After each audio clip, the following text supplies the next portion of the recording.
wanted to welcome everyone.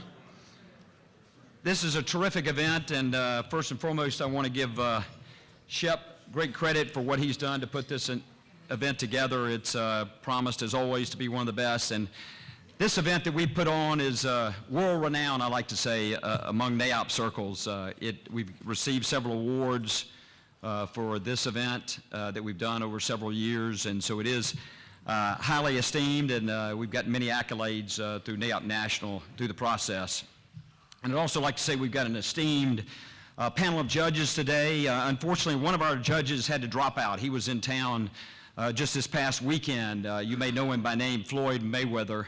But unfortunately, he was here for a pre-op, and unfortunately, he and some of his group had to drop out of the judging. So if you're paying attention to the news, you'll understand that little anecdote. But in all seriousness, we'd like to thank many who helped put this together, and these students work so hard.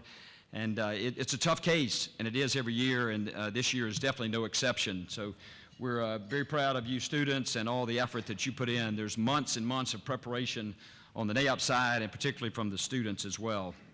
In addition, we always like to acknowledge our sponsors for these events. We're very grateful for those that stand with us and beside us as we put these different events together. So particularly today, we acknowledge Humphreys & Company, KDC, and Resource Branding and Design. So we're grateful for them. Resource has been a great resource, excuse the pun, in terms of putting together some of the books and the study guides and resumes for this event. So as we go to other events, just to make a couple of quick announcements before we get the program started. Our May meeting is slated for the 16th, and it'll be at the Renaissance in the Cumberland area. And so we're still working on exactly what that event will entail, but I think we've got a pretty exciting program that Annie Baxter has put together for us, so be looking for other announcements in that regard. And then we also have a couple of national meetings that are coming up. The national forums are taking place in New York City in just a few weeks, and we're proud that the Georgia chapter will be well represented with 60 forum members, so we continue to have good support there, and we thank you for your participation there in the forums. If you have questions about those forums, what they're all about, and how you might get involved, you can check with me or with Debbie, and we'll be happy to give you more information on those. And then also we have the NAIOP Icon Industrial Conference. I've read some of the material on that, and it proves once again to be a fantastic event, and that'll be in New Jersey on June 7th and 8th. And now, if you are here for credits, surely everybody's here just for the program, but if there is a secondary note of those of you that choose to be here just for the credits, hopefully you'll be wowed by the students' efforts here. And again, can't thank Shep and his team enough for the efforts made, and I think this will prove to be a fantastic program. So if you are here for credits and looking to get credits, make sure you check with Heidi out front. Make sure that you have signed in, because you've got to sign in and sign out. So with no further ado, I'll bring Shep up and let him get the program started. And thanks so much for being here this morning.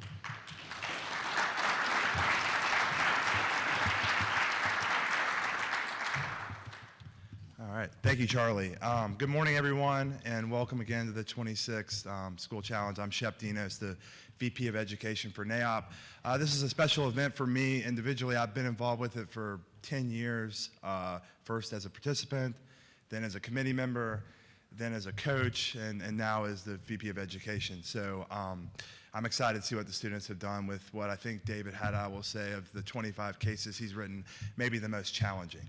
So there are some other people in the room who also have some past history with the School Challenge, and so I want to take a moment and just acknowledge them. They are NAIOP members and people who are in the audience today who also participated in the School Challenge. So just very quickly, Alex Brennan, Mike Herman, Andy Kroll, Bill Mueller, Jay O'Meara, John Neal Scott, John Wiley, and Amy Curry are all real estate professionals that participated in this competition in the past, so they're here today.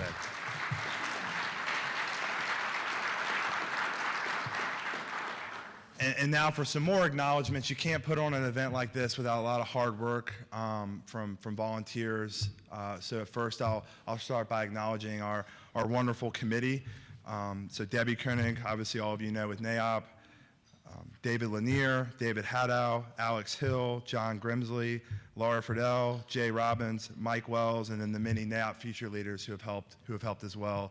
Our committee is fantastic. I could not have done this without them, so I want to thank them for their help. And now to our judges. The judges have worked hard. There's a written presentation component of this that they have been reading over the past week and judging, and then they're also here today to judge the oral presentation. So I want to thank our judges, Brandon Houston with Trammell Crow, Steve Martin with SDM Partners, and Leo Weiner with Ackerman & Company. Thank you to our judges for all your time and effort to judge the students. And now the students get the benefit of having some coaches help them along the way. So I want to take this opportunity to thank the coaches. For Emory, Andrew Roberts and John Neal Scott. For Georgia State, Jeff Mixon and Michael Pelt. For Georgia Tech, Will Lombard and Will Weston. And for the University of Georgia, Andy Kroll and Jay O'Meara. So thank you to our coaches for helping the students out.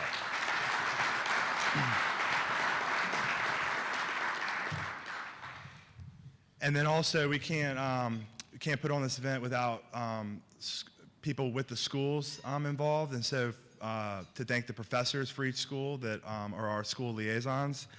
Roy Black with Emory University, Lynn McKee with Georgia State University, Barry Branch with Georgia Tech, and Rich Martin with the University of Georgia.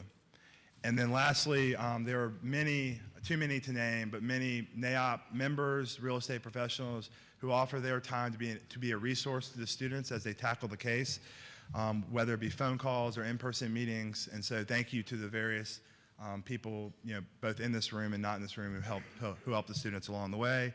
And one last special thanks to CoStar, who made their database and research information available to the students throughout the case. And so with that, I will turn it over to our MC for the day, David Lanier with CBRE.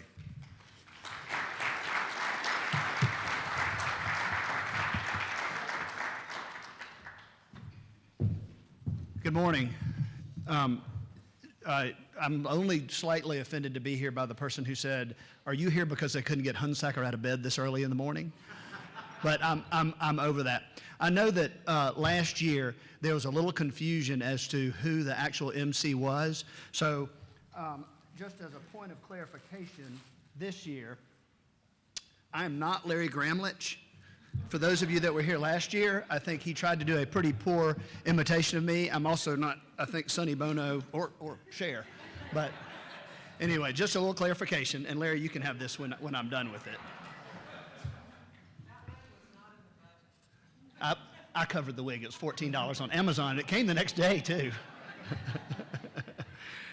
So how do you find a good case study? Well, you find a topic that is relevant to today's market conditions and that can be challenging for the students and informative to the audience. And I would say probably there are several developers maybe in this room that have gotten some nice tidbits and ideas from this presentation, and there are a lot of folks in this room that may very well have started their careers and gotten opportunities as a result of participating in this. But the main thing you do is you hire David Haddow. David Haddow is an industry veteran. He has been in this business for many, many years, only the last 2 of which he's been using the internet, so we're very proud of you. But I would like to invite David up here to read the case study, if he would.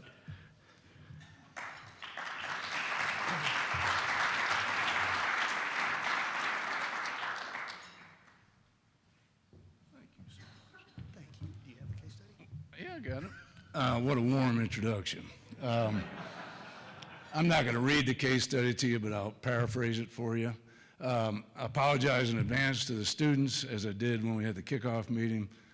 In the 25 years I've done this is definitely the most difficult case we've had. Hopefully the most interesting, and I think from an audience standpoint, you're going to find it works real well, because I suspect that the solutions they come up with will be all over the board and make it very interesting from an audience perspective. In this case, our protagonist is a guy named Bruce Coleman, who's described as a former hippie, who's now in his 60s, retired in Lawrenceville, Georgia, had made a fortune in the logistics industry, and decided that he wanted to give back to his community, that being Gwinnett County.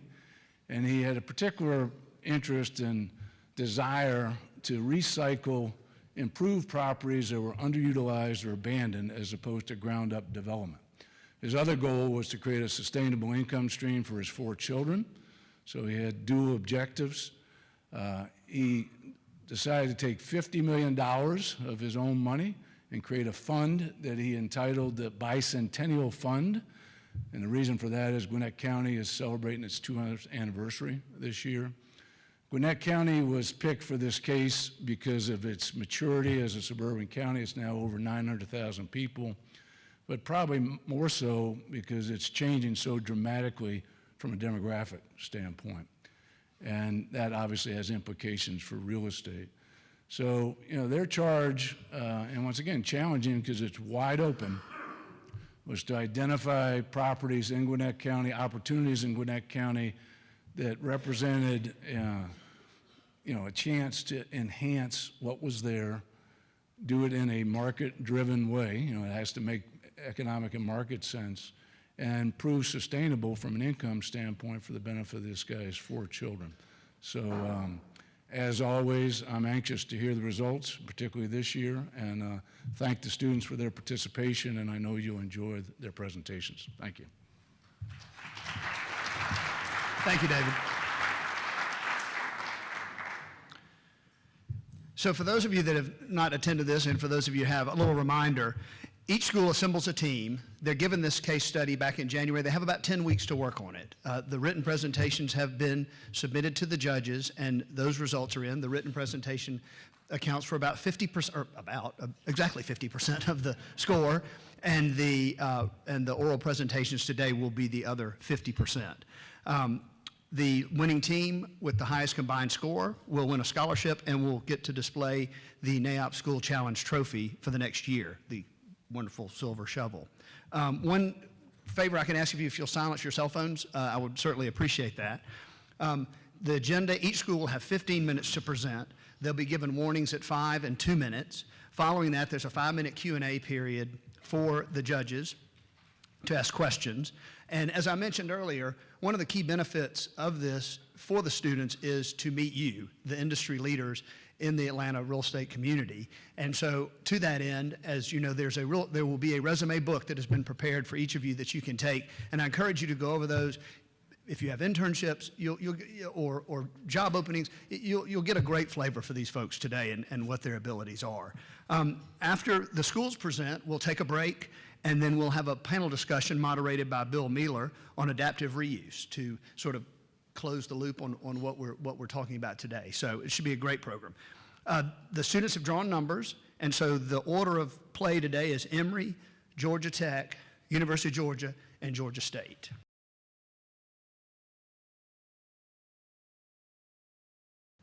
All right. Good morning. First of all, thank you so much for your time and for being with us here this morning. As I said, we are the team from Emory. I'm Allie Martinez, and I'm joined on stage here with my teammates, Sam Benton, Parker Plunkett, Nick Howe, Charles Moore, and Madeline Patton. So as you all know now, we were tasked with investing $50 million in equity. But with that investment, we had 3 main goals. Number 1, we want to create a long-term, sustainable income stream. Number 2, we want to focus on revitalizing underutilized properties that were in Gwinnett County. And third, we really want to serve as a catalyst to incite some community development within that Gwinnett County area. So we began our project with the assessment of multiple submarkets within Gwinnett County, including Sugarloaf, Norcross, Duluth, and Gwinnett Place, ultimately deciding that Gwinnett Place was the best place to invest that capital. Once we determined which submarket was best going to fit the needs that we listed above, we kind of really dove deep into that submarket to identify the most attractive properties for our first acquisitions. And within the submarkets, we were really looking for properties based on their current demographics and projected future growth, their surrounding development, the economic incentives that were available to developers with those buildings, and then also what investment strategy options those buildings really gave us. Ultimately, we feel we devised a plan where your 3 investment goals were met by 3 different investment strategies using 3 investment properties. So next we have my teammate Charles, who will walk us through the market analysis. Thanks, Allie. I'm Charles Moore. Before we get into the specifics of our recommended strategies and our specific properties, I'm going to talk a little bit about the Gwinnett County market analysis and then go a level deeper and talk about the Gwinnett Place submarket analysis, which is the submarket we eventually chose. So Gwinnett County is the second most populous county in the state of Georgia. There's over 840,000 residents and over 35,000 businesses. About 275,000 total households. The median income is about 62,000. Gwinnett County is also a highly educated county, one of the most successful and high-achieving public school systems in the state, and about 35% of the population has the equivalent of a bachelor's degree or higher. Several current economic hubs in Gwinnett County: Gwinnett Medical Center, which has several locations, Infinite Energy Arena, and several regional malls, the Mall of Georgia and Sugarloaf Mills. Gwinnett has experienced tremendous growth in recent years. The population is growing about 3 times that of the rest of the market in the surrounding counties, which means that by 2025, the population is estimated to be at about 1 million and about 1.4 million by 2035. Also, over the course of the next 5 years, there's expected to be an influx in population of about 75,000 people. Gwinnett is also one of the most diverse counties in the entire country, and as you can see on the screen, it's becoming increasingly diverse. By the year 2035, the projected demographics are going to be evenly split by about 3 demographic groups, with several others filling up that last 10% chunk. And finally, Gwinnett County is experiencing tremendous job growth. Despite somewhat of a slowdown due to the 2008 recession, by the year 2035, population is expected to be 70%, or job growth is expected to be 70% greater than it is today. Now I want to jump down a level deeper and talk about the Gwinnett Place submarket. So the Gwinnett Place area of influence is a 4 square mile area surrounding the Gwinnett Place Mall. It's the area highlighted in red that you can see. This area has a total economic output of about $9.5 billion and about 57,000 jobs. So in the 3 mile area surrounding the Gwinnett Place area of influence, there's about 34,000 households, 96,000 people, and similar to the county as a whole, this area has experienced tremendous growth. So since the year 2000, there's been about 26,000 additional residents, and over the next 5 years, the forecast is for 7,000 additional residents. Before going too much into Gwinnett Place, we just briefly want to hit on the other economic hubs that we considered for potential investment.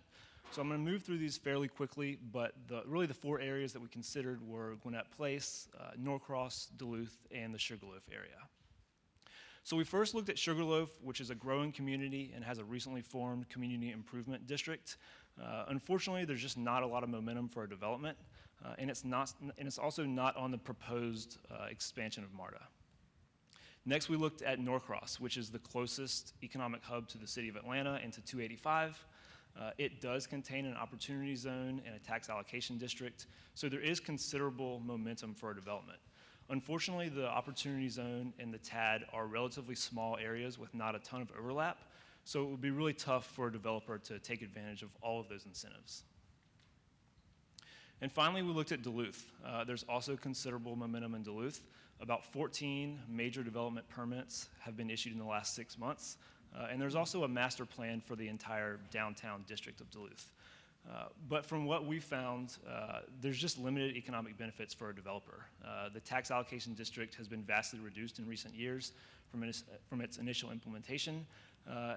And then Duluth is also, similar to Sugarloaf, not on the MARTA expansion. So Gwinnett Place made the most sense to us, and there's several reasons why. We've already talked about a really attractive market segment, but there's also an attractive labor force market. With 57,000 employees, the majority of those employees are Gen Xers or millennials. And one thing we found when doing research is that the desires of those residents and the labor market is in line with a walkable mixed-use development. And in fact, when we looked at the ESRI life mode groups, About 75% of the market falls into the three most urban categories, which to us just makes sense for a walkable mixed-use development in Gwinnett Place. Lastly, I want to talk about a couple of current and planned developments in the Gwinnett Place area of influence. The first that we'll look at is what's called the Gwinnett Way, which is a transportation corridor connecting several communities within Gwinnett County. So this will include things like trails, bus rapid transit, waypoints and stations, and several activity centers. What we think is really interesting about the Gwinnett Place, or the Gwinnett Way, is that Gwinnett County has already acquired property for a transit center in Gwinnett Place. So it seems like something that's imminent and is going to happen. And lastly, we wanted to look at the Gwinnett Prado, which is a development that should be breaking ground this summer that's we feel is really going to transform the community. It's a 32-acre shopping mall in the center of the Gwinnett Place area of influence. It was recently purchased out of bankruptcy, and like I said, the goal is to break ground this summer on a sprawling mixed-use development that includes office, retail, and apartments, and even a hotel. And the idea is to be a modern, eclectic mix of retailers and restaurants that appeals to the entire demographic. And we think that's something that we can do in Gwinnett Place as well. One thing that's really interesting about the Gwinnett Prado is that the expected rent is going to be above $35 per square foot, which is vastly higher than what we're seeing today. So now I'm going to turn it over to Nick to talk about several of our initial properties. Thank you, Charles. So Charles provided a bit of an oversight on how we ended up selecting Gwinnett Place as our area of focus. I'm going to go into a little bit more depth on how we ended up selecting our three particular properties. So our main goal with our investment strategy was to mitigate risk by creating a mixed-use portfolio, specifically targeting existing underutilized properties. Additionally, we wanted to maximize the economic incentives that were offered to a developer to make it more attractive. We found a number of properties that fit this criteria, but we believe the three that we've selected best match what we were looking for. So our first property is the Santa Fe Mall. It's a 205,000 square foot retail town center that sits right on I-85, just south of the Pleasant Hill exit. It has great signage and is right now reported to be fully tenanted at this time. Our second property is directly across Venture Drive from Santa Fe Mall. It's a 37,000 square foot low-rise office building. In addition, again, this is reported to be fully tenanted at this time. Directly adjacent to the office park, we have two industrial flex offices totaling roughly 88,000 square feet. And based on our estimates, there is a 13% vacancy in this property at this time. So again, this provides us a unique opportunity to use existing and underutilized buildings and create what we're calling a natural mixed-use property. But what's really unique about these three properties is that they maximize the economic incentives that are offered to a developer should he or she choose to move to Gwinnett Place. So the first economic incentive is the redevelopment overlay district, and this is really unique for developers for three following reasons. It allows for more density and unlimited building heights, so there's fewer restrictions for developers. There's a compressed timeline, so there's a streamlined approval process, as well as no need for a public hearing. Additionally, our properties lie both within the Gwinnett Place Opportunity Zone and the Tax Allocation District. So the Opportunity Zone allows tax incentives and about $3,500 per head per new job created in that area. The Tax Allocation District qualifies our project for TIF financing, which is really attractive for developers because it locks in that base tax rate. And then any additional tax revenue that flows into a special fund, which would then be redistributed in that tax district. Okay. So what does this mean for our project? So we qualify for TIF financing, the Opportunity Zone tax credits, the unrestricted zoning, and a condensed development timeline. I'm now going to pass it over to Madeline, and she's going to take you through our investment strategy. Hi, my name's Madeline Patton, and I'm going to quickly go into our investment and redevelopment strategy. When we were coming up with this strategy, we had to balance out our development goals of creating long-term sustainable income in being a catalyst in an area and upcycling those properties with the risk of being an early entrant into a currently, right now, undeveloped market. So what we did is we came up with a threefold strategy. that kind of has different levels of return at different levels of risk, and they can be employed together or individually. So our covered land play is our lowest risk. It's like a wait and see hold. We're going to do an all equity purchase of all 3 properties. No additional capital expenditures, but we found that there were still positive cash-on-cash returns over the 10-year horizon. Our property activation is our second scenario. It's our moderate risk. We're going to embrace the existing culture of our current tenant role, but then we're also going to spend about $10 per square foot kind of activating the property, which is minor cosmetic and maintenance. And then we're also going to engage in active leasing and management. That means hosting events, trying to kind of advertise and get our product out there to reduce vacancy and do more active management, which we feel justifies a slight rent increase. Also during this time, our 3 properties, if anybody kind of noticed and did the math, don't total out to be $50 million. So based on if we find that the Prado development takes off, breaks ground, everything's hitting schedule, we'll start acquiring additional surrounding properties on Venture Drive during this period in time. Our last and suggested use is the adaptive reuse renovation. It's higher risk, higher return, but it's also triggered by the Prado developments in that transportation center having higher rental rates. And so that would be when we would get some debt-funded construction, we'd do a complete revitalization, which would be everything from Santa Fe Mall, taking off the roof, converting it from a regional mall to more of a town center area, opening up the office space, and also kind of upgrading a little bit on the office flex space. We'd get higher quality tenants. Right now our tenants are mostly month to month. We'd get longer lease times, and we'd do reduced vacancy, but we would also charge rents below what we're seeing at significantly below what we're seeing at the Prado to be expected, but still much higher than what we are charging right now. So you can see our returns across all the different plays. One thing to note is, as you go through, the $26 million is for the all equity purchase of the properties. The 28 is all equity plus the activation cost of $10 per square foot. And then the total capitalization is our equity investment plus a construction loan. So our total cap is about $60 million in the full adaptive reuse scenario, but we're seeing average cash-on-cash returns post-renovation of about 11.87%. So this is what our timeline would look like if we did the full adaptive reuse scenario, and this is flexible because, again, we would not do the renovation construction until it appeared that the market would support the kind of rents that would justify said construction. So these are somewhat flexible, but really this is what we put in for our model to get those cash-on-cash returns and the IRRs that are included in our package. So now I'm going to hand it back over to Allie. Thank you so much for your time, and we are open for your questions. Yes, thank you so much. We really appreciate your time, and we're ready to answer any questions that judges may have. Yeah, I'm not sure. Is this on? Okay, great.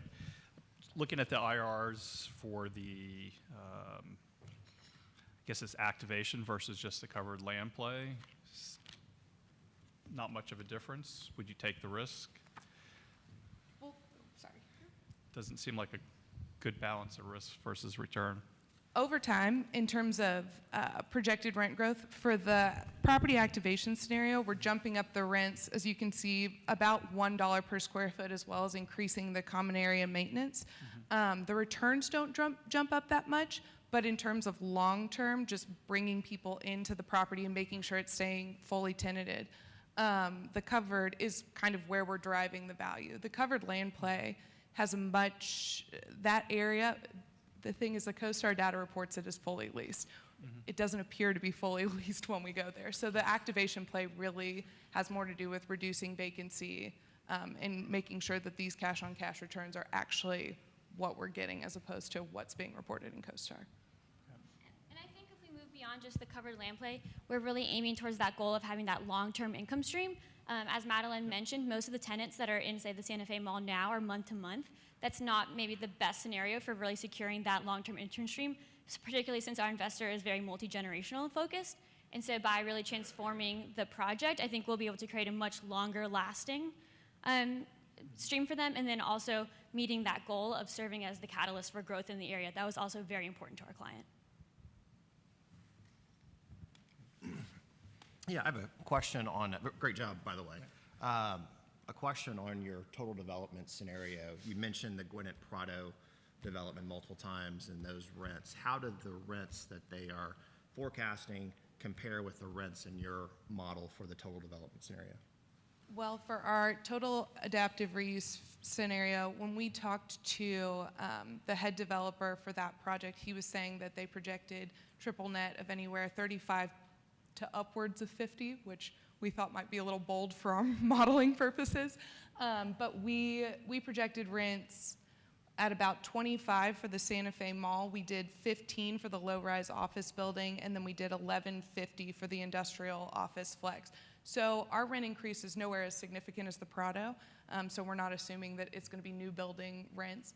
So we wanted to be a little bit more conservative, but we definitely upped the ante on our rents. That's the most significant jump. And were you able to get those rents from CoStar? I mean, how did you justify We- the $15 for office, for example? We pulled from the CoStar market average within our particular property type submarket. So if it would be like Class C office space, but even though we did the rental, or we were charging rents for what was essentially a completely renovated building, we still wanted to be very conservative with our modeling, so we were using the existing property type. Got it. Thank you. In the written report, as well as listening to you here, and you did a very good job of presenting your case. You seem to be heavily influenced by the opportunity zone and incentives as you evaluated where you were choosing to go. Could you maybe expand a little bit on your thinking about the incentives or the opportunity zone and how that influenced your decision of where to go? Yeah, so obviously, you know, coming into a new market like Gwinnett Place, a developer is going to want to have any type of economic incentive possible. Some of the rents that we were justifying, we assumed that we'd create about 5 new jobs per 1,000 square feet, which equates to about $17.50 in tax credit that would be passed through to the tenants. So the way that we modeled it was we kept the rents the same as they are now, and then just added that tax incentive on top of that to come up with our new rents for these properties. So it's really just a pass through to, you know, it incentivizes tenants to come to these properties that we believe are underutilized at this time. Judges, we've got another minute if you want to ask. There's another question for you all. Do you feel that you got diversification? And you have 3 different properties, but they're all basically right there together. I mean, kind of the, you know, eggs in one basket, or do you feel because of the different product types in 3 different deals, you get diversification? Speak to that maybe. I think by diversifying across the 3 different property types, but also providing the 3 different investment type scenarios, you could choose to only renovate one or the other, and it's all signaled based on what's happening in the market. The one thing that we thought about buying properties across different areas, but one of our investment goals was to be a catalyst for an area, to make a change. And to make a change, what we discussed with our coaches and a lot of the industry professionals, you've got to kind of go all in an area and put your equity and kind of put your money where your mouth is. So. Okay. And I think we're really comfortable with the Gwinnett Place area. We're comfortable with the Prado. We think this Gwinnett Way transportation corridor is coming through. And that Venture Drive is just kind of right in the center of the Gwinnett Place area. That's great. Oh, you got one more comment? Yeah, one more remark. In terms of diversification, one of the things that we thought was unique with our proposal is that we have $50 million, but we're only using about 27 of it up front. So we still have $23 million to invest in different areas, but we also have a lot of land. So one of the things that we were thinking about was to sort of activate the area as the Prado comes along, as Gwinnett Place Mall might, you know, transform in time. There might be a residential developer that wants to come build an apartment, and we can provide our land as sort of our, you know, equity portion of that deal. So we have a lot of flexibility in terms of capital and land to provide for our diversification in the future. Great. Thank you very much. Great job.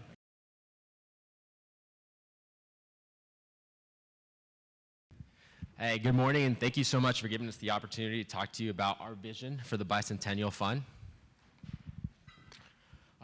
We are a TechWood Advisory Group represented by Ahmed Higazi, Jimmy Jolly, Alan Mathis, Raheem Khan, Tushar Damani, and myself, Santiago Patino.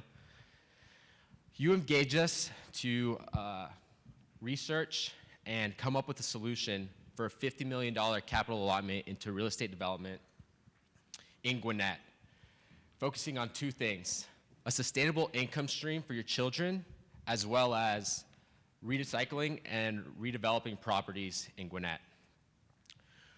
We're going to advise you on the following 7 key considerations in putting together this fund. We believe that the most impactful way for you to affect Gwinnett market is to allocate your fund into 2 categories: properties in town centers and properties along major arteries. And the reason more on major arteries is because, unfortunately, Gwinnett is still very a car-centric county. Therefore, positioning your real estate along accessible highways and roads is paramount for the citizens of the county to enjoy the amenities you will build. Now, to talk about the market as it stands today, Raheem. Thank you, Santiago. Now, one of the key points for your fund is to invest in Gwinnett County. And I think the first question that we need to answer is it a good time to invest in Gwinnett County? And based on our market analysis, it is very clear to us. It is a wonderful time to invest in Gwinnett. Now, if you have been around to Gwinnett, you've seen some of the travails of the Great Recession. It's hit Gwinnett especially hard, but the county itself has taken significant actions to bring the county back to life and rebound incredibly strongly. So with this, we can see job growth rates in Gwinnett County from 2010 to 2016, the post-recession era, vastly beating out the entirety of Metro Atlanta, as well as the United States national average. Additionally, for population growth within Gwinnett, we're beating the Metro Atlanta area as well as the national average again. Gwinnett is actually one of the top 100 fastest growing counties in the United States. Another key point about Gwinnett is its incredible diversity. Gwinnett is considered one of the most diverse counties within the Southeast. And with this, we're able to leverage a cultural experience within Gwinnett, making it a destination for people of various ethnicities. Now, as Santiago mentioned, there is a key point about Gwinnett being incredibly car-centric. So it's imperative that the transportation and infrastructure within the state, within the county, is at tip-top position. And thankfully, there has been major investment from both the state level and the county level, with Gwinnett increasing its transportation budget by 200% in this fiscal year over the previous year. These improvements to the major arteries throughout Gwinnett make it a prime location for investment going forward. Additionally, Gwinnett realizes that there is an issue with mass transit in the county. So in their upcoming transit report, they will be outlining plans for a possible mass transit system up Satellite Boulevard near the Gwinnett Place Mall. Now, I can go on and on about all these great facts about Gwinnett County, but if no one else is investing money in Gwinnett, then I'm just cherry-picking stats at this point. Over the past year, there have been 2 major projects announced affecting the Gwinnett area near our target locations for this fund: the South Lawn development by Novair Group and George Burkow, and the Revell development by North American Properties. These 2 developments total $1.2 billion worth of project investments in Gwinnett, and alongside of this, there has been vast county support through incentives and other funding sources where Gwinnett is seeing the value that these projects bring. Now, to speak about the specifics of our fund and how we're going to bring Gwinnett back as a work, live, play environment, I'm going to hand it off to Ahmed Higazi, who will speak about our fund characteristics. Thank you, Raheem. As Santiago shared with you, we recommend dividing the fund into 2 distinct categories. Lining some of Gwinnett County's solid road infrastructure are highly visible, underutilized properties. Big box stores such as Toys R Us and Kmart are shuttering all over the nation. That's an alarming catalyst for the same sort of urban blight found in impoverished markets. By optimizing these single-use, purpose-built facilities, Gwinnett County will become a model for suburban sprawl repair in America. You'll be looking for highly visible assets with good structural components. Most of these products would include warehouses that can be repositioned into creative office, and shopping centers you can dress up like the one in Toco Hills. The purpose of the town center's allocation is to build urban environments in existing downtowns.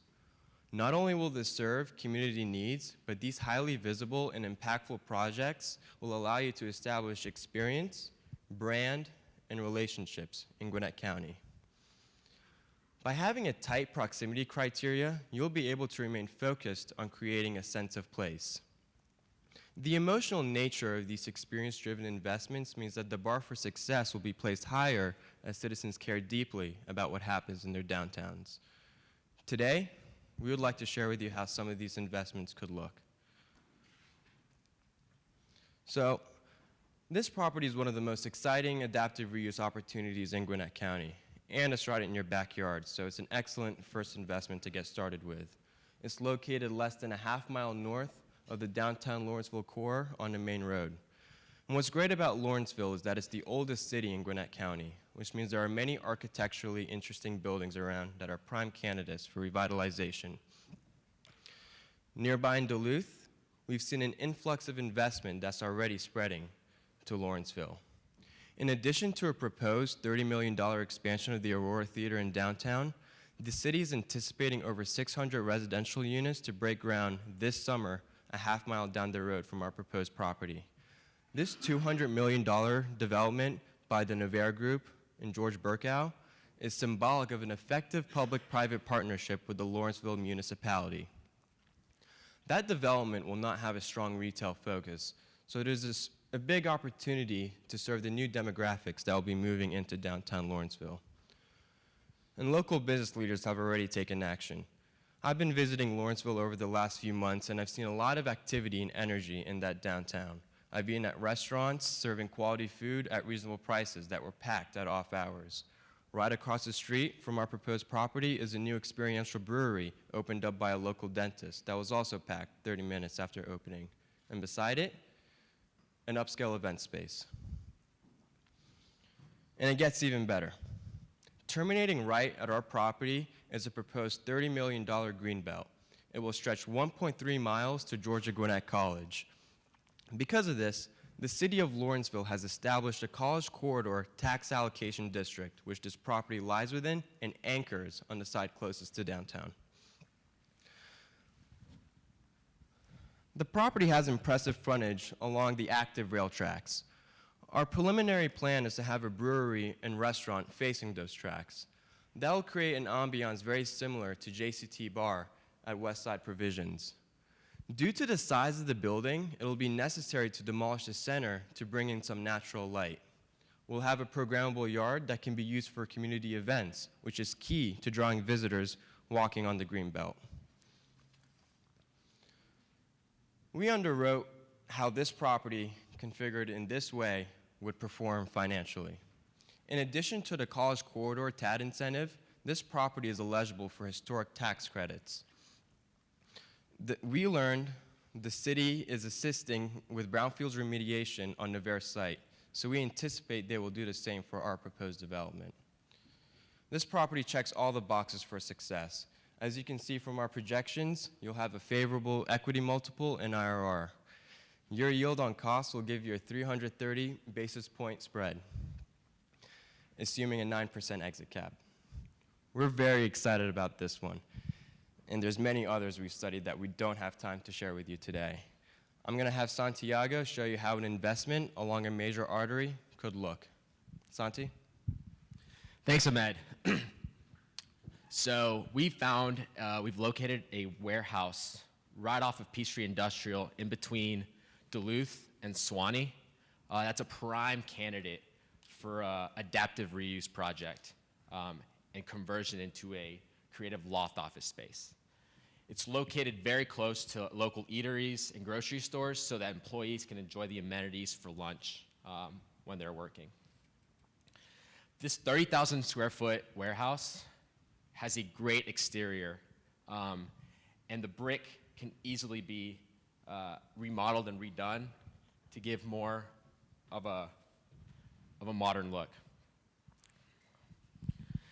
The creative office market in Gwinnett is very, very limited, and according to JLL's recent creative office report in Metro Atlanta, It's one of the most highly demanded and properties that are getting the highest rates, lowest vacancies, and highest absorption rates in the entire Class A office market.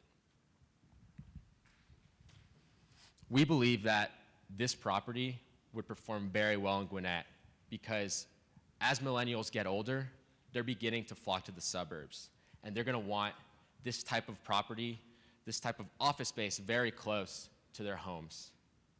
Here, you can see that because of the brick exterior, it has great bones. Adding some larger windows, some new paint, and maybe some metal fixtures will really give it a more dynamic look. In the interior, we can gut the interior and open it up to a more open floor plan so it can take advantage of the very high ceiling heights and let more natural light in. There you can see the demographics for a 3-mile ring around our property. As you can see, they're very favorable. With the assumptions shown above, we see about a 25% IRR and a 2.5 equity multiple, making this a very attractive opportunity. Now, to tell you how these two projects fit into the fund financials as a whole is Jimmy Jolly. Jimmy? Thanks, Santi. I think Santi and Ahmed have done a great job of giving us some really cool ideas for how we can use the fund. But we know the real fun part of the fund is the overall financials and really making money. So I'm going to take the last few minutes of our presentation to talk to you about how we're going to do that. The most important thing that we have to remember is that the main focus of this is to not only have sustainable distributions to your children, but also to repurpose underdeveloped properties within Gwinnett County. We believe that the way that you should do this is to first hire a very qualified fund manager who has experience in Gwinnett County. Once you do that, you should find developer partners who are able to do the town center and major artery developments that you'd like to do. Now we'll talk about how we're going to fund these projects. We've already mentioned a little bit about how we want to do some of these projects, and we're going to fund everything on the per project basis, not the per fund basis. So we're going to be looking at different leverages based on the town centers and the major arteries. We believe town centers are just slightly more risky, so we're going to have a little less leverage there and a little more leverage so we can really drum up the profit on the major arteries. On these projects, we're going to consider the risk profile of the project and how large the project is in undertaking them. On the equity side, so we're only going to take projects on that are going to be about $1 to $5 million. So because of that, we propose that you use about 90% of the equity from the fund and have the remaining 10% be from your developer partners. Now, the exciting part, how are we going to pay everybody? So we must have sustainable distributions to the children. We believe that this is important, but it's also extremely important to make sure that the fund is sustainable. Because of this, we propose to have the first distribution to your children 2 years after the inception of the fund. This will allow you to get started on investments within Gwinnett County, and we'll start with $250 annually to the children, increase that by 15% until a $1 million cap. Additionally, we will pay the fund manager 3% of invested assets and 3% of cash flow. We obviously have to pay our developers because they take on a great deal of risk. We propose to do that with this waterfall structure that rewards them as the projects succeed more. We've spent the last few minutes talking to you about what we truly believe is the best use of the Bicentennial Fund. We believe that the town centers and the major arteries will allow us to have successful investments in Gwinnett County that will allow us to attract better and bigger partners that will allow us to create greater fund value and improve Gwinnett County overall. Thank you very much for your time, and I'm going to pass it to Santi to field any questions. Thanks, Jimmy.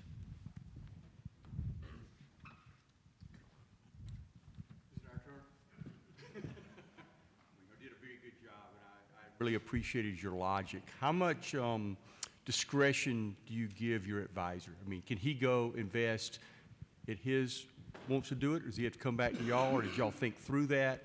How do you view that? Well, we want to make sure that our advisor is someone that's very comfortable with managing family funds of that sort. Especially, we'd like to have him have some experience in Gwinnett, because obviously that's the biggest, the biggest goal of the fund is to keep money in the Gwinnett and kind of add value through these investments. And so, if it's somebody that's aligned with the same values, then he should be able to go out and find the deals that make sense for the family. So he can do what he wants. He doesn't have to ask you.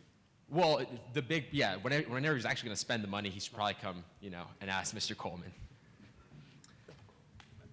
So great job. Really enjoyed it.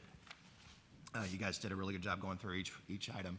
Questions I have, really two questions. One, you mentioned that Gwinnett was hit pretty hard in the last recession. They made some changes to rebound. So I'd like to just understand what you think those are. And then partial to that question, if there is a recession coming, nobody knows when. So how would your underwriting change to weather any downside risk? Sure. Raheem, can you talk a little bit about the market? Sure. So, given the changes, most of the changes that Gwinnett has made have been sorts of funding and incentivizing certain developments within real estate in order to make sure that Gwinnett County itself is attractive to people who are seeking jobs or companies looking to relocate to the area. And it's done that through brownfield remediation, project by project funding structures. There's specific industries that Gwinnett targets for these items, but it's a lot of investing into the people who are going to bring jobs and other growth to the county. To answer your question about the finance, I'm going to hand it off to Alan. Thank you, Mr. Houston, for your question. I think part of our overall strategy of doing smaller projects will allow us to be a little bit more nimble. If we were taking one or two large-scale projects that had a huge time window, we felt that would be significantly risky for any macro events. So by being inherently nimble, we think we can change our underwriting for projects on an ad hoc basis in the future. I guess I'll follow a little bit on that same line of questioning, with the goal being sustainable income stream. You're allocating small amounts of equity. You have a fixed distribution. You're also selling properties. Give me some insight as to how you came up with that and what looks to be, from the written report, high cash balances at any point in the fund. Sure. You take that, Jimmy. Yeah, so how we got to the high cash balances, I guess, as we juggle the question around here. I think it's kind of in line with what Alan thinks is we do have a lot of upside and see a lot of upside in Gwinnett County. We think it's going to materialize over a longer horizon, so we don't want to really have large investments initially. And also, like Alan said, to help us be more nimble and be able to make changes on an ad hoc basis. Any more questions?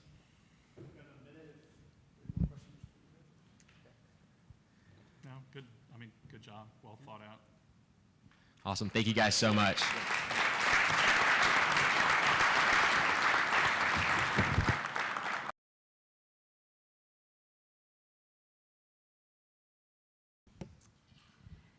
Good morning, Mr. Coleman. We are the team from the University of Georgia, and we're so excited to be here this morning to present our recommendation for the deployment of the Bicentennial Fund. Just before we get started, I want to introduce myself and my team. My name is Kristen Murphy, and here today with me is Cody Hughes, Holly Workman, Austin Sheely, and Jake Morris. So just a quick overview of the investment criteria that you gave us at the outset of this project. You have $50 million that you want to invest in adaptive reuse in Gwinnett County, and you want something that's going to produce cash flow for your children. This is their inheritance. We understand this is very important to you. So a quick overview of Gwinnett County. It's the second largest county by population in the state of Georgia. The estimated 2017 population was just over 920,000 people, so this is quite a sizable community. It's also among the fastest growing counties in the United States, so this already large population is expected to grow even larger. So we think that this represents a great investment opportunity for you. And third, this is one of the most diverse counties in the Southeast. There's a large constituency of Hispanics, Asians, and Blacks in the county. So this makes the county a melting pot and a very unique community. Part of our research with this project involved countless hours of driving around, getting a feel for the landscape of the community, talking with brokers and real estate professionals, people involved with community development, and 4 different CIDs. And from these conversations, we were able to come up with a framework of key assumptions that ultimately provided guidance for us with our site selection criteria and Our tenant mix. These are our key assumptions here. I'm just going to highlight two of these that I feel like were extremely important for us. One site at a time, and what we mean by that is we thought it was better to deploy the funds with one site as opposed to multiple sites. And we recommend this because, Mr. Coleman, you're entering retirement, and we understand that you probably want this to be passive income. You don't want to have your hands tied by managing multiple properties. So we recommend going with one property just to streamline things. The next, what we consider most important, is the fact that this deployment of funds involves altruistic motives. This goes beyond just cash flows. We really think that you have a heart for Gwinnett. You want to give back to the community. And so what was important with our consideration is choosing a site that was accessible, that would provide value to the community, and also choosing a tenant mix that really shared in this vision. So I'm going to pass it off to Cody now, and he's going to tell you a little bit more about our site selection. Clicker. Thank you, Kristen. So, Mr. Coleman, a few months ago, you gave us the task of investing in abandoned or underutilized properties in Gwinnett County. Obviously, there's a number of properties that meet this description, but not all of these are worthy of your investment. So we set some site selection criteria to help us narrow our search, but also to give you a framework moving forward to evaluate different sites. So regarding traffic, we wanted a site that was near I-85. That is the most trafficked corridor within Gwinnett County, and thus we focused on sites near I-85. In terms of diversification, we were looking for a destination that would attract multiple tenants from different industries and different spaces. For capital responsibility, we wanted to emphasize investing at the right time and the right price. Thus, if we don't deploy all of the fund at once, that will give us opportunity for future opportunities within Gwinnett as they arise. And last but not least, large investment and community impact go hand in hand. We were looking for a site with a large enough scope to both generate sustainable cash flows for you and your children, but also make a positive impact on the Gwinnett community. So from there, we narrowed down our search to two options: the old NCR corporate campus at Satellite Boulevard and Gwinnett Place Mall. So let me start by saying why we didn't go with Gwinnett Place Mall. For three reasons. First, the owner, Moonbeam Capital, has a reputation of being extremely difficult to work with. They've spurned investor interest in the past and refused to continue to invest in this property. Two, the asking price of $35 million plus the exorbitant rehab fees needed to get this 1.2 million square feet of space back in order would deplete the entire fund. And three, Macy's and Megamart own their own space at the mall, adding even further complexity to this. So we strongly recommend investing in the old corporate campus of NCR's at 2651 Satellite Boulevard. First, it's situated right off I-85 and on Satellite Boulevard, which is another major thoroughway for Gwinnett County.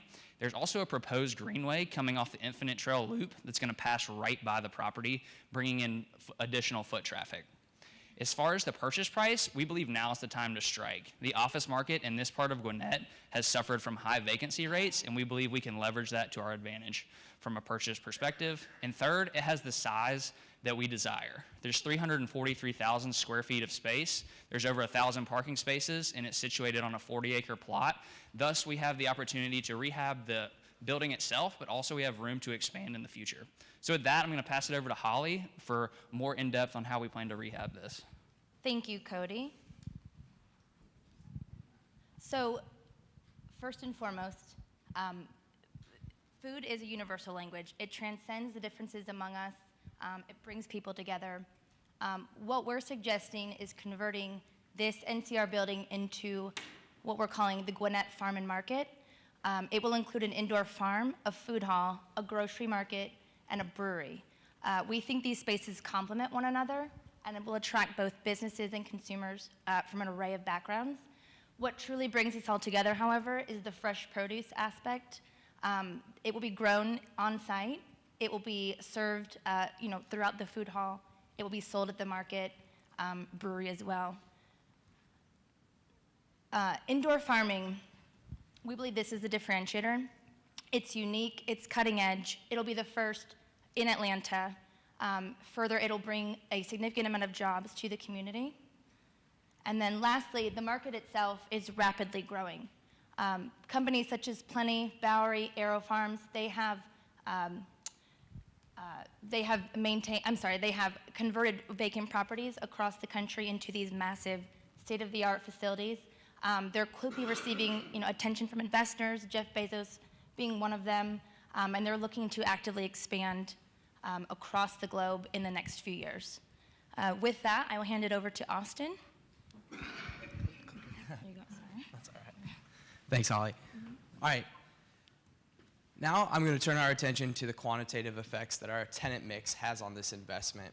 We spent countless hours talking with a number of different brokers to understand the different space requirements for each of the tenants, as well as the rent rates that we could potentially command given the investment and rehab of this facility. I do want to draw our attention just quickly to the indoor farm rent rate. There's not a comparable available for this type of space, so we had to back into this number. It's $10 per square foot. That represents about 15% of the average revenues an indoor farm could achieve in a space like this, and that's right on par with the industry average for what they spend in rent and packaging. The key note here is that the utilities are not baked into this rent rate. That is an expense that is going to fall on the tenant themselves. So the next two slides are the pro forma, the financials. I'm not going to go line by line and get too in the weeds, but I do want to call out some of the constants that, constant variables that remain in place across the two different scenarios. So one, as Cody alluded to, the purchase price, we are assuming that we're going to be able to buy this property for $24 million. We're also assuming that our leverage ratio is going to be about 50%, and that our baseline occupancy isn't going to be achieved until year 2. And so what that reflects is our baseline occupancy reflects that we are fully leased up in the indoor farm space, the brewery space, and the market, with a 25% vacancy for the restaurant food hall area. Now, the differences between the models are in the initial capital investment. So in our low-cost scenario, capital investment of about $4.6 million at the beginning. And ultimately, this scenario would yield approximately $4 million in net present value at a 10% discount rate with an internal rate of return of 13%.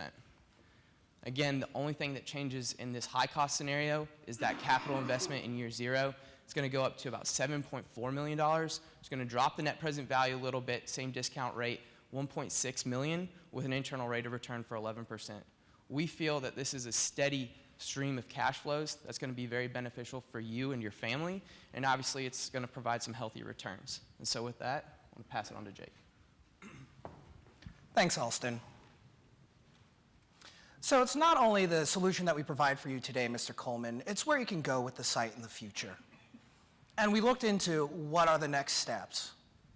First, and we see this happening through a couple of different ways and the site evolving in the future to continue to provide added benefit to you, your family, as well as the county as a whole. First option is through land acquisition. In buying some of the adjacent properties to the site that we're recommending today, you'd be able to further develop in whatever means you see fit. Houses, further commercial real estate, whatever it is down the road, and would love to actually continue the conversation then when that question arises.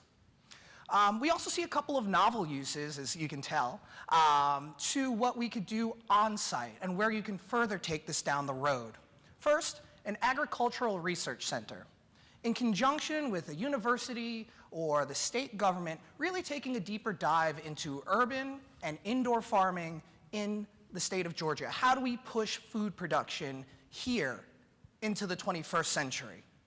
The second would be through the legal cultivation of marijuana. Both national as well as state trends have leaned towards a liberalization of the use and laws surrounding both recreational and medicinal marijuana. Why shouldn't Gwinnett Farm and Market be the first mover in this industry in the Southeast? It's a good idea.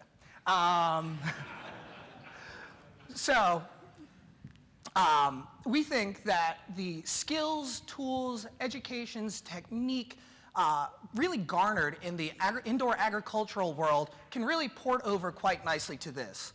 In addition, it would create a boon to the local economy, provide multiple jobs for various levels of skilled and unskilled labor, bring an entirely new industry, not only to Gwinnett County, but to the state of Georgia, as well as potentially pay a little homage to your hippie roots.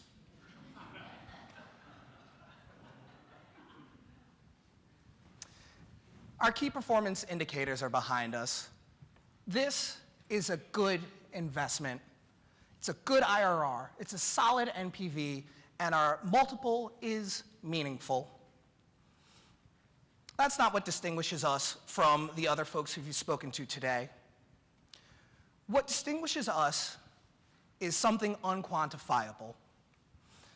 They've presented to you great IRRs and NPVs, I'm sure of it. But your story, Mr. Coleman, is that of a man trying to change the world around him. In our KPIs, we added something that we don't think any other of the presenters today did, and that is net impact on the community. How does your investment change the face of Gwinnett County? What we're recommending here today, it's different, but it's also distinguished. It's not another apartment complex with a fancy sounding name. It's not another big box store that'll be gone in a couple of years and could care less about the hull it leaves, another pockmark along I-85. What we're recommending is so much bigger than that. Gwinnett Farm and Market has the potential to have the most impact, both short and long term, on Gwinnett County. One day, we hope that the tale told of the Coleman Bicentennial Fund, alongside the help of Team UGA, could be told in 6 words.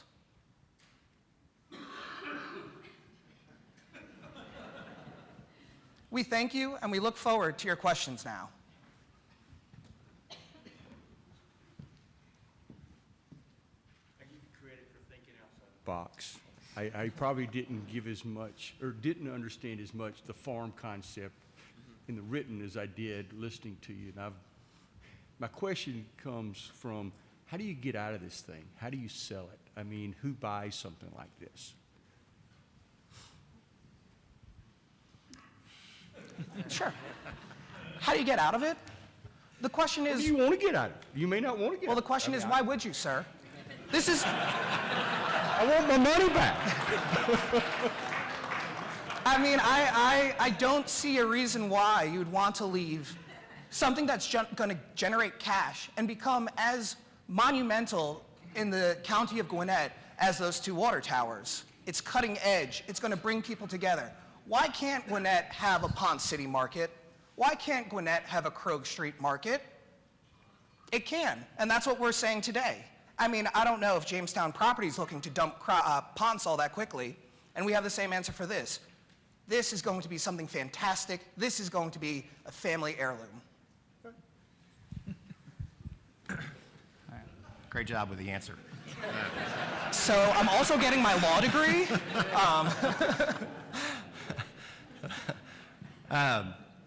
One of the things that just concerns me is it's very retail intensive. You've got a lot of space that requires people to traffic there on a daily basis. And I know you went through the high cost scenario, low cost scenario. My concern, and I'm not as familiar with the site and the surrounding demographics, I know you addressed it in the written report, but something like this is going to require a lot of retail, daily retail traffic to be successful. Can you talk about that and just exactly how we're going to get people to this, to spend money there every day? Yeah, I think to answer your question, it's the fact that this is a destination. It's going to have multiple types of tenants. I mean, you're talking about retail. We believe, based on what we put in the paper, is that the demographics would support an additional grocery store in this area. That's obviously something that's going to require foot traffic, and if and when it hits, is going to continue to bring a constant steady of patrons to the area. The other thing that we considered when selecting this site that Cody alluded to with his criteria is its proximity to the Sugarloaf area and the Infinite Energy Center. There's the trail loop, there's a proposed greenway, and that actually runs adjacent to this property. And so the idea there is that as this area continues to develop, it gets more foot traffic, that this is gonna be a destination that people are gonna wanna come to. In addition, just off of that, obviously public transportation or lack thereof in the Atlanta metro region is a huge concern. Just a week or so ago, the proposed ATL system, the unification of public transportation in Atlanta proper as well as the surrounding counties, has actually been approved. So not only will we get the foot traffic and all the benefit from the infinite energy loop, it's actually going to be able to be reached by buses and potentially one-day trains. So as Alston said, this is a destination that is now going to be accessible. Yeah, okay. First, anecdotally, I'm an advisor to a greenhouse company, so I've done the calculation on converting to marijuana. It's very profitable, so good idea. There we go. The thought didn't escape us. Given that you're a fund, there's obviously operating risk and construction risk. How did you plan on executing? So a big thing with this was timing and finding the right partners in terms of a developer to help us, give us estimates for rehabbing the space, but also at the same time as we're generating these estimates, working on getting tenant interest at the same time. Much like speculative development, you kind of want to have an idea that your space is going to lease up. So it'd be a cumulative effort over those first 6 months and first year to be actively marketing to the tenants that we want, while also rehabbing the space, especially the indoor farm. That's going to take minimal capital expenditure because, again, it's just water, light. It's very bare bones. But as our pro forma showed, we're assuming that by year 2, between marketing to active tenants like Plenty and Arrow Farms, which are the indoor farms, and then convincing grocers like Whole Foods or 365 that complement that brand that would want to sell fresh goods, and then getting smaller restaurants on board with the food hall concept. Again, it's like an active mix between marketing and renovation at the same time. Yeah. One thing I would like to add, though, about the risk of the tenant, to the anchor tenant, this indoor farm, this is an industry that's coming to Atlanta. I mean, it's going to happen. These companies, as Holly mentioned, they are putting out press statements basically saying, we would like to be in the next 5 years in every major metropolitan area in the country. So Atlanta's going to have one of these indoor farms eventually. It's just where, and we think this space would be perfect for them.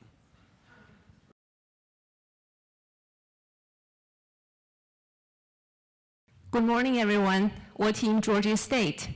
Thank you, NAIOP, for this opportunity for us to present our project, Revival at Gwinnett. I'm Shi Veerkamp. I'm pursuing my MBA in real estate. We have our PhD, Liu Mingyang, and this year we have 2 rising undergrads in our team, Brian DiMaggio and Lucas Babasak. Before we start, we'd like to extend our appreciation to our Professor Lynn McKee, our coaches, and all the organizations who provided us with abundant resource and knowledge. This year's case is focused on Gwinnett. Gwinnett has passed Cobb in population and is catching up with Fulton. Its diversity and its quality of life are attracting more and more people to move there. Our team was retained by Mr. Coleman for 2 goals. First is to revival underutilized property in Gwinnett, and second is to create an income stream for Mr. Coleman's children. We approached those 2 goals in 3 steps. The first step is where to invest. We narrowed down from the whole county to Gwinnett Place and ultimately Gwinnett Prado. The second step is how to invest. We turned this $15 million into a new fund with a target IRR at 15%. The third step is which project to invest and how to create this income stream. Our strategy is to repurpose the property to mixed use, stabilize, refinance, and buy out the general partner and achieve this long-term income stream Mr. Coleman desired. First, let's look at where to invest. To fully leverage the government incentives, we looked at the 6 CIDs within Gwinnett. We focused our efforts comparing Sugarloaf, Gwinnett Place, and Gateway 85 because they're stronger economic base and they're easier access to I-85. Among these 3, we recommend Gwinnett Place for all these good reasons on the slide. We don't have time to dive into each of them, but I would like to stress diversity. Gwinnett Place has the most amount of ethnic restaurants and international grocery stores, and is drawing a larger trade area than any other districts. The real estate market in Gwinnett Place supports our recommendation. The retail vacancy is at 5.3% and declining. The office market was hurt by NCR moving out, but the asking rent is still going strong. There is so much unmet demand in Gwinnett Place, which translates into opportunities. Among the 6 opportunities, I'd like to give 2 examples. The first example is co-working space. During our phone conversation with the Gwinnett Chamber of Commerce, we learned that there are 35,000 businesses in Gwinnett, and 10,000 of them are solo proprietorship. However, there's no co-working space in Gwinnett to support those entrepreneurs or to incubate startups. The second example is gathering places. During our drive-by for potential sites in Gwinnett Place, we noticed that people were just hanging out in front of this popular Asian bakery Sweet Hut. The reason is because the store is so full, they can't find a seating, so they just hang out in the front or in the parking lot because there's no formal gathering places nearby for them to hang out. So all these opportunities have inspired us to create a community-centered mixed-use development. Now my teammate Lucas is going to take you through the step 2, how to invest. Lucas. Thank you, Shi. Next, we're going to discuss how we're going to invest into Gwinnett Place. We've created the Gwinnett Place Catalytic and Generational Fund. We've created a fund because we believe Mr. Coleman's initial investment of $50 million is not enough to diversify his portfolio. Therefore, he won't have a diluted risk, and he won't be able to achieve his long-term income stream that he's wanting to accomplish for his 4 children. We have an opportunistic to core strategy. The targeted fund size will be $100 million with a targeted net IRR of 15%. We're going to hire Mr. Howard Hong with Ares Capital as our fund manager because Mr. Coleman has 0 experience in real estate investments and fund management. We have a philanthropic mission where we're going to invest 50% of the promote into Gwinnett County nonprofits.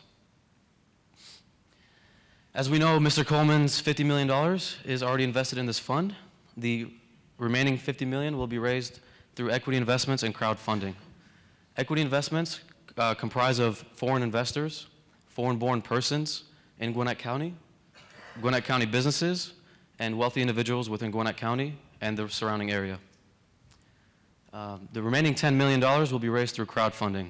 As you can see on your right here, we have the asset profile of our fund on realcrowd.com, where we're asking for a minimum investment of $25,000. And the idea behind our crowdfunding is because we believe there are individuals within Gwinnett County that have a like-minded mission to revitalize and revive properties within Gwinnett County. Now I'm going to pass it on to Brian, and he's going to discuss the 3rd step in our approach. Thank you so much, Lucas. That was awesome. So moving on, we all know that Mr. Coleman does not have any development experience. So we figured that it would be best for him to align himself with a general partner in Gwinnett Place that has experience and a wonderful property. We had extensive meetings with 3 property owner and developers in Gwinnett Place Mall, Mall Corners, and Gwinnett Prado, and we came to a decision that Mr. Coleman should partner with Insignia LLC, the owners of Gwinnett Prado. We found that their dedication to the community and their passion, as well as their understanding of Gwinnett Place, came into alignment with Mr. Coleman's goals. In addition, Insignia has never tackled a development of this side, though they do have a very nice portfolio, so we recommend that the fund hires Carter and Associates to assist with the development. Here is the current state of Gwinnett Prado, but it will be redeveloped, and like a phoenix rising from the ashes, it will be renamed Revival at Gwinnett. Another great reason we chose this site is because of its perfect situation in between Pleasant Hill Road, Satellite Boulevard, and Old Norcross Road, as well as it's being unencumbered by any leases, except for one, that of Great Wall, which is right here in the middle, and then off to the left we've got future apartments for the development, and at the bottom, that is the heart of the mixed-use project.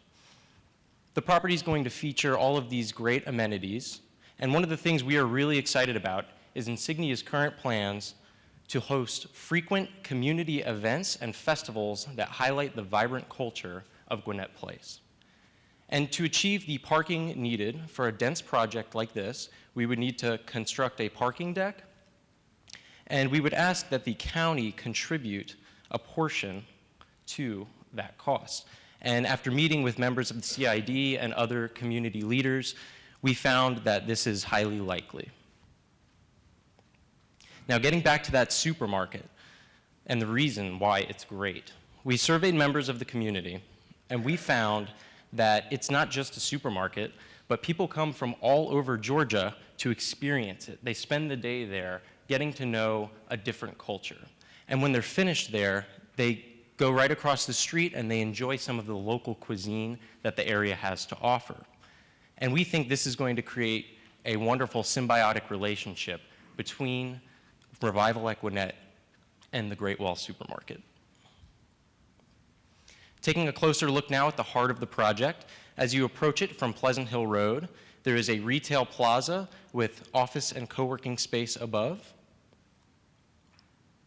Moving on into the project, there will be a valet area and taxi lounge. Off to the left of that is the European-style food hall with 2 large restaurants at either end, a boutique-style hotel, a multi-use space which can be used as an ice skating rink, can be used for sports tournaments, and many other things. The green space is actually going to be larger than what Avalon currently has, so we're very excited for that. I'm sure it's going to host some wonderful concerts. And then we've got the lofts in the back, and finally, the live-work townhomes.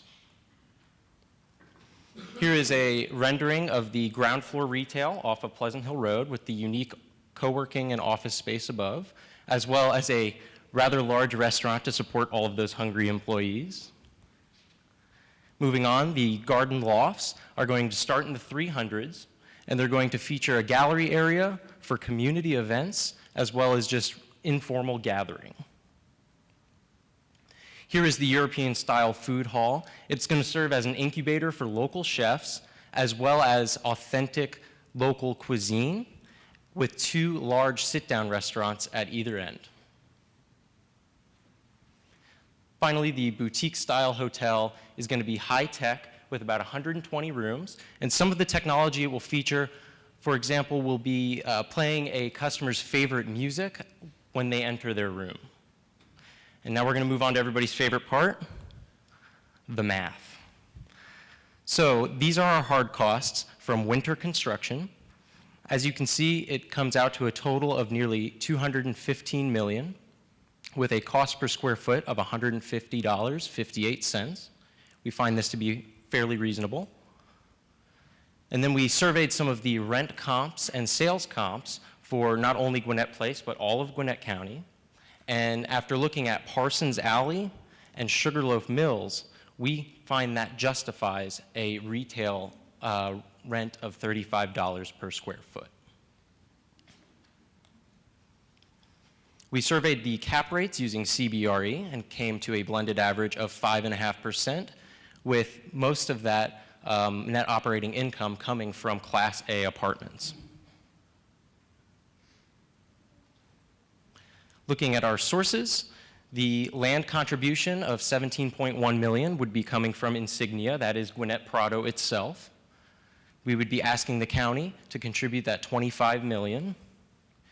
$26.4 million would come from the fund created by Mr. Coleman.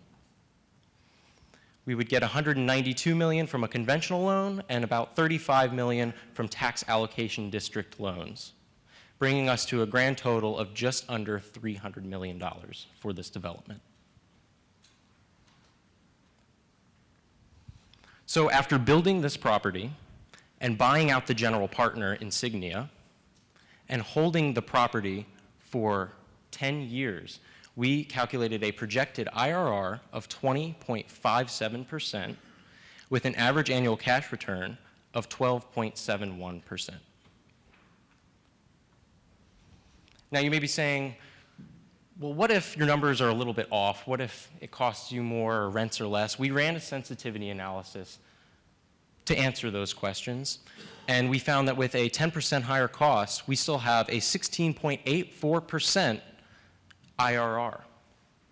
With 10% lower rents, we have a nearly 15% IRR. And if the county did not contribute to the deck, we would still have an 18% IRR. So in conclusion, we recommend that Mr. Coleman choose Gwinnett Place because this is where there is the most development opportunity. And we recommend he create an opportunistic decor fund to truly make something sustainable for himself and his children. Hire an experienced fund manager to manage that fund. Partner with Insignia and their property and project Revival at Gwinnett. Hire development manager Carter to help oversee that. Refinance, buy out Insignia, hold for about 10 years minimum, and achieve a 20.57% IRR with an average annual cash return of nearly $57.75 million over 10 years. And one of the nice things about this is we plan to contribute 50% of the promote back to the community, totaling at about $1.2 million. And the truly beautiful thing is Mr. Coleman still has over $50 million to invest into other properties around Gwinnett Place and grow his investments exponentially.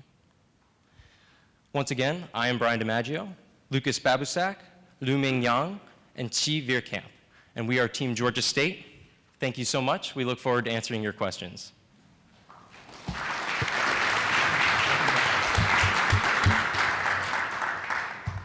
Talk to me a little bit more about the crowdfunding in terms of how you came to that, the timing of raising that capital relative to everything else you've got to do, any risks that go along with that? Sure.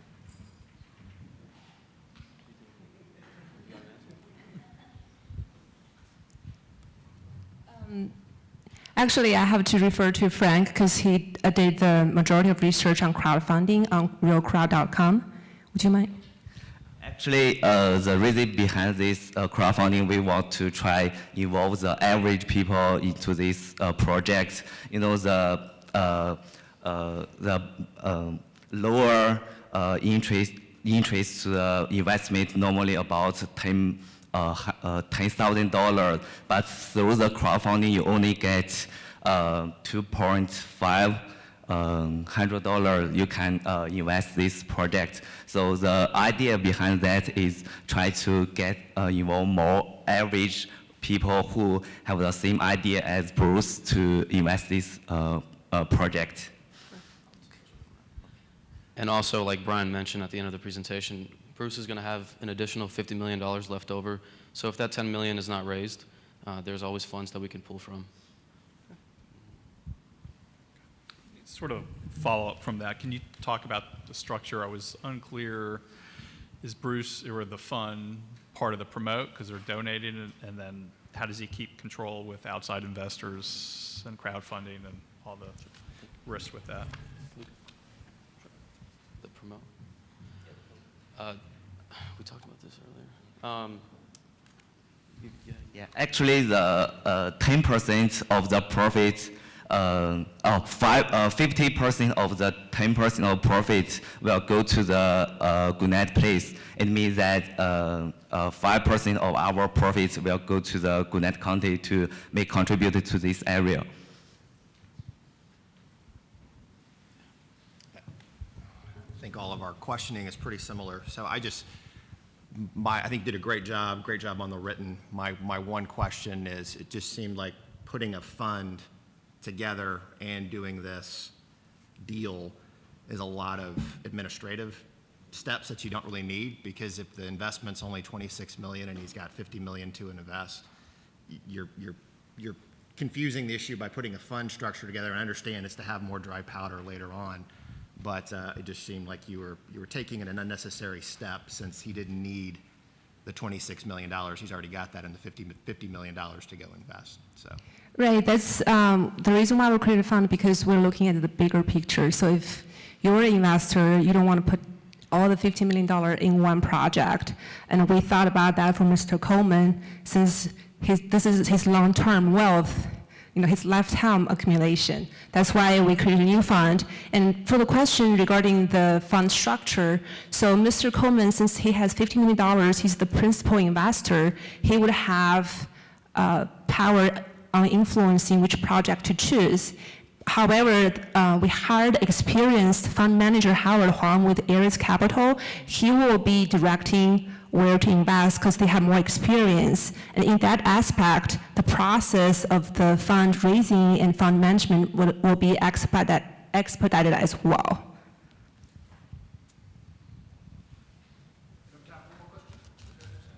No, good job. Great job. Yeah. Thank you.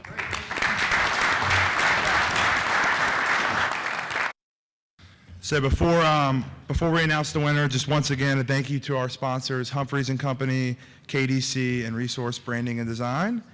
And I think we are ready. So the winner of the 26th NAIOP School Challenge is Georgia Tech.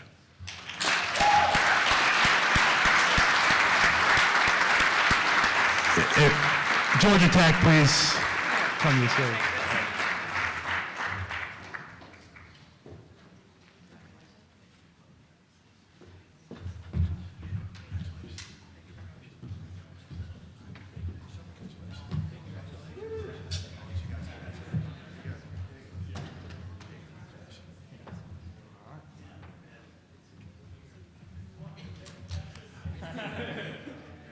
All right, once again, congratulations to Georgia Tech, and we are adjourned.